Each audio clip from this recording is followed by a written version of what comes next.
Hello दोस्तों, आज हम बात करेंगे क्लासिकल संस्कृत लिटरेचर प्रोज के बारे में। ठीक है, जिसमें नाटक वाले क्वेश्चन आते हैं।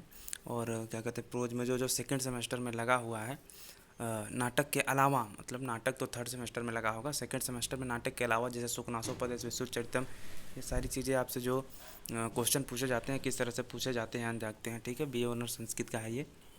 3 घंटे का पेपर होता है, ये भी ओबीई का पेपर है, ये 2021 का ही पेपर आया है।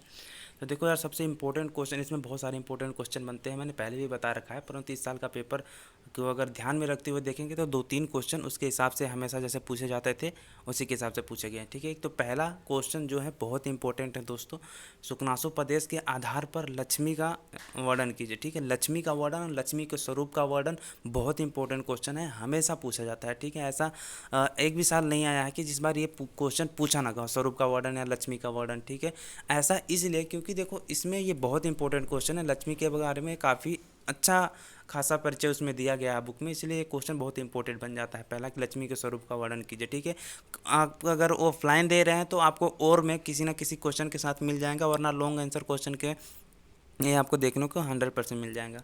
दूसरा क्वेश्चन तो बहुत इंपॉर्टेंट है, वाणी वाणो वभूव या बाणो सिस्टम जगत सर्वम जो है, ये उक्त की हमेशा भाषा या तो शैली या इसका वर्णन करने के लिए दे दिया जाता है। हालांकि ये आप पढ़ेंगे बाणो सिस्टम जगत सर्वम, तो उसमें इसकी गद्य शैली के ही बारे में बताया गया है। ठीक है, बाण भट्ट की जो शैली थी, किस तरह की थी लिखने की, वही अधिकतर चीज़ें बताई गई हैं। तो दूसरा क्वेश्चन भी बहुत इंपॉर्टेंट है, इस बार जो है सारे इंपॉर्टेंट क्वेश्चन है। दंडी की गद्य शैली, तो भाई दंडी की गद्य शैली तो बहुत बार पूछा गया है। विष्णुचरितम से दंडी की गद्य शैली पूछा जाता है, राजाओं की दिनचर्या का वर्णन पूछा जाता है।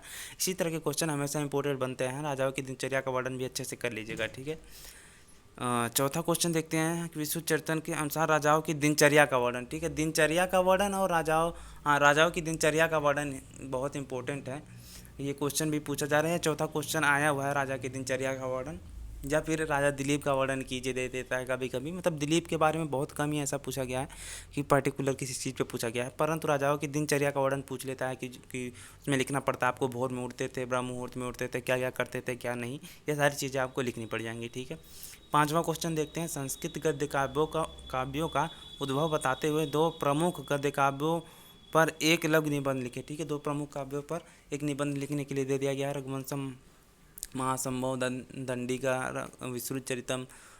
ये सारी चीज़ें आपने पढ़ी होगी तो आप अच्छे से लिख सकते हैं। ठीक है, इसमें कोई दिक्कत नहीं होगी। संस्कृत साहित्य के उपलब्ध लोक कथा को वर्णित कीजिए। ठीक है, लोक कथा को वर्णित कीजिए, ये लास्ट के जो 2 क्वेश्चन हैं, पांचवा तो इंपॉर्टेंट है क्योंकि गद्य पे लिखने के लिए तो बहुत बार दे दिया जाता है, उद्भव विकास भी कभी कभी आ जाता है इसका। तो मेन इंपॉर्टेंट इसके 4 क्वेश्चन है, पहला लक्ष्मी के स्वरूप का वर्णन, दूसरा वाणी वाणो वभू और बाणो सिस्टम जगत सर्वम भी आ जाता है कभी कभी, दंडी की गद्य शैली, विष्णुचरितम का आधार पर राजाओं की दिनचर्या का वर्णन।